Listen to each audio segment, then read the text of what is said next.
somebody was here. They found a burnt motor smelling up the store.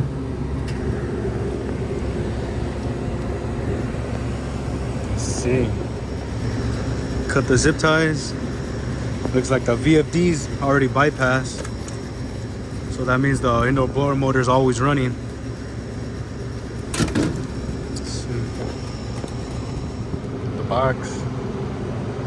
Hold it up. I cut back the wires, all the burnt. So make sure the wire's good for the low voltage.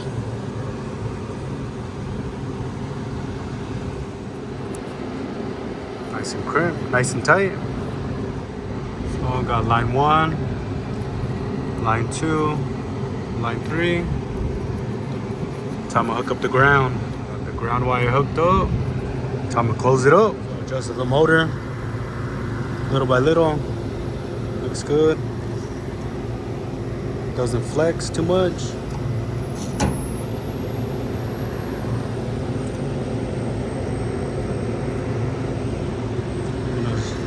Zip tie up the wires. So ran the low voltage first. Got the power from the board. And then the common. Ran the brown wire right here to the common of the contactor. Hook up the load. Got the load.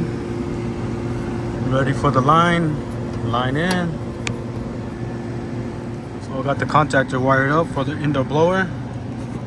But I happened to notice while I was hooking it up, they got a jumper from Y1 going straight to the contactor. I believe that is stage 2. Red and brown, got red and brown. Power is off. And then from there, they got another jumper going to stage 1. And then a jumper going to the condenser fan relays. This is gonna be a fun one. It was only supposed to be an indoor blower motor. So let's see. All right. Make sure all the bolts, everything's nice and tight. Gotta finish zip tying it up a little bit. Almost. But not. I seen some oil right here on the discharge. So I put the gauge on. And that's what I have for stage 2.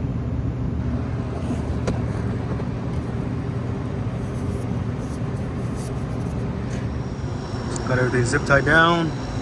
Not bad. Pulley nice and tight.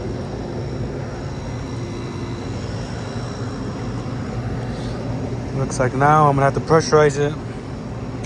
See where it leaked at. So I disconnected all the jumpers they had.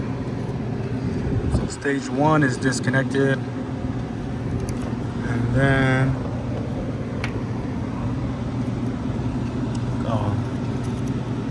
stage 1 disconnected and stage 2. So I think there might be a blown fuse as well.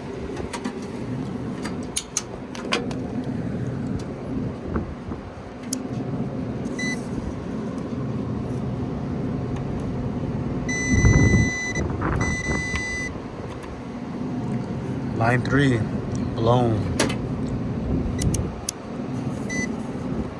See what power we have coming up. Line 1, line 2.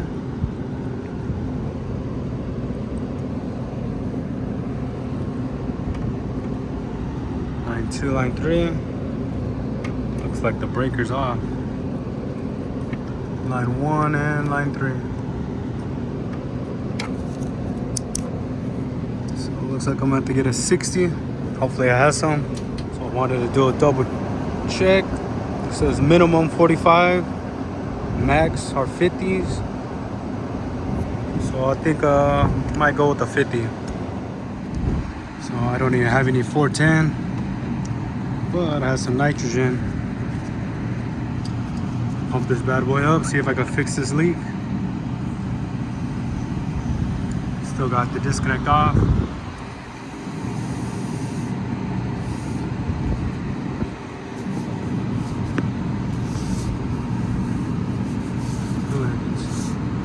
Somewhere right here.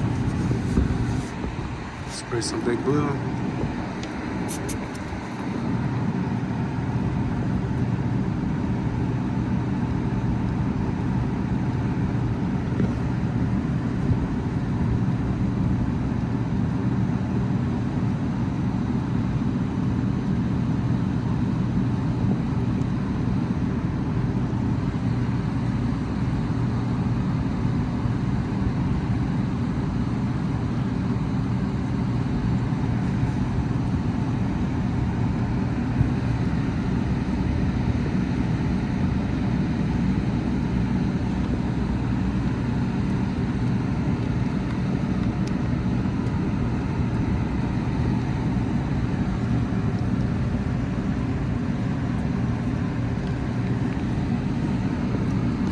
Spray it down nice and good.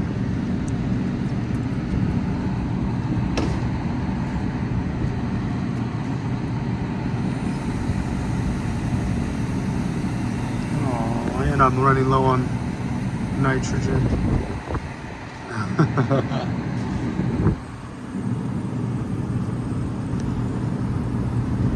Sounds like I could hear it somewhere.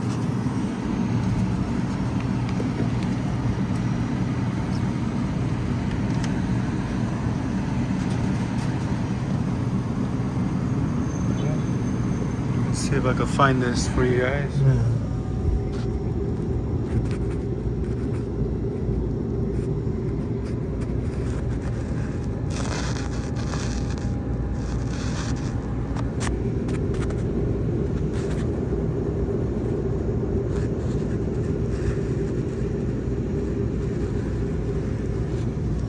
Spray them all down. I'm not getting nothing. I thought it was gonna be right here on the discharge. I don't know. So it says minimum 45s, max 50s. I only have 60s. So I'll put 45s in. So for it to be flat on gas, oh, I think there would have to be oil somewhere. Not in the evaporator section, or nothing on the condenser.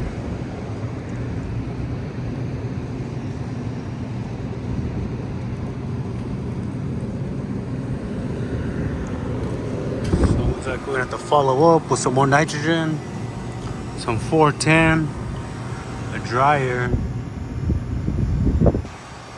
So now I'm gonna go downstairs and turn that breaker on.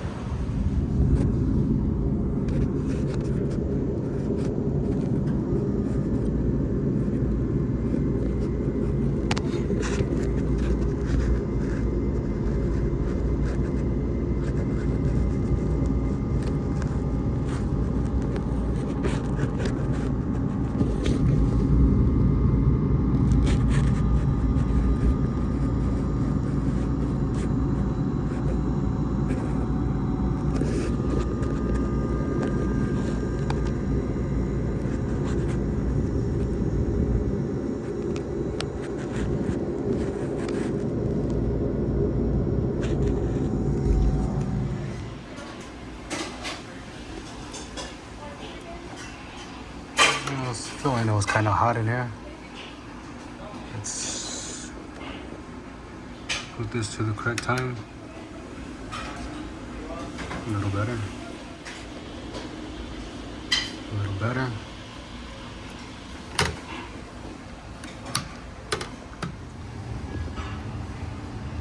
We have a good breaker on there. Just wanted to make sure it has a sensor hooked up to it.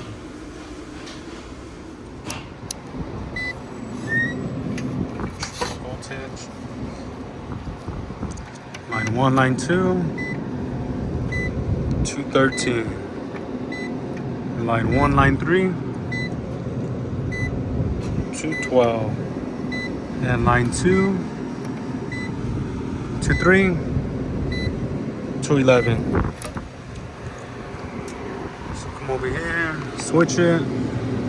It's closer to 208 than 230.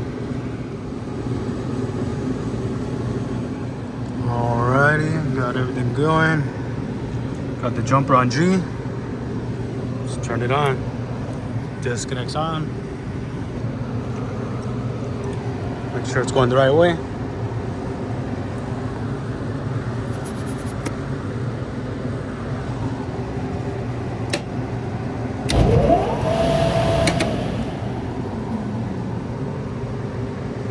Not bad. Close this bad boy up. Cam draw. It's gonna be 4.3, 4.2. And it is right there on the money. That's good. I think I found the leak. And that's all nitrogen right there. Dang. And that one is S on that side.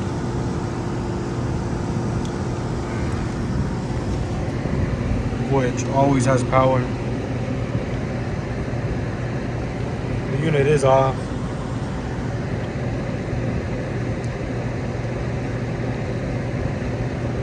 Because it had tripped the breaker when it started to call for Y1. Well, I had the contactor coil disconnected. So I don't know how it tripped. I don't know if there's something wrong with this compressor. It's a bad transformer.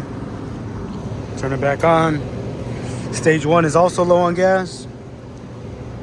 And this is a good one.